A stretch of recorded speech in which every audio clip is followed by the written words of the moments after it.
Hi, my name is Zachary Gifford, and I'm doing How Cultures Affect Communication. I thought this was a really good topic for me to choose because I came from a really diverse background. I went to a really diverse high school, and I learned a lot from being there for 4 years, how to communicate with people that don't speak my language and how to learn things from them and how I can teach them things. I had a couple friends from Africa, Asia. I knew some people from Puerto Rico, and I even knew some people that had European background but weren't directly from Europe. My introduction: cultures have a big effect on how we communicate with others. One example of that is obviously language. You know, if you're going to a different part of the world, they're obviously going to be speaking a different language.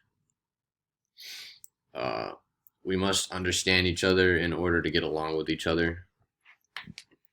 That's a big rule, and the purpose of this is to inform others about how to communicate with people from different backgrounds. If we don't learn this, then it can lead to arguments, and that's not what we want. One of my main points is that there's different styles of communication. One of them are words and phrases may be used in different ways, and if we do not understand this, then it will be difficult to understand others. An example of that may be yes may mean maybe or even definitely, depending on what culture you're in. Uh, Another one is you must understand what culture you're communicating with. Um, Simply, you can just ask the individual where they're from, so that you'll know how to communicate with the other individual. Um, One of my main points that I'm using in my essay is yes.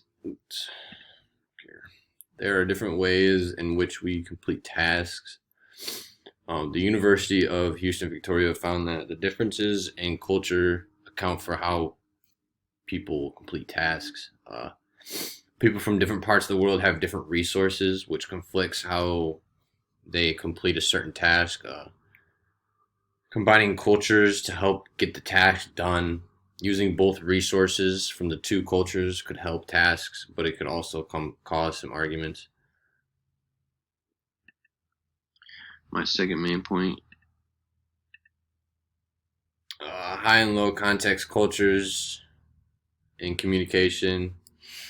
Admin blog found that in high context cultures value society and collectively. If you're in one of these high context cultures, you may need to respect their values in order to communicate effectively.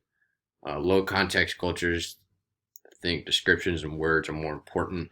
Low context is the exact opposite of high context, obviously, and what they believe is more important in communication.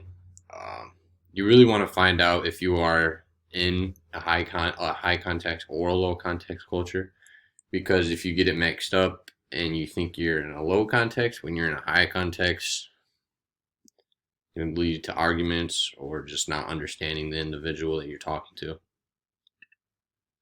When it comes to cultures, there's two.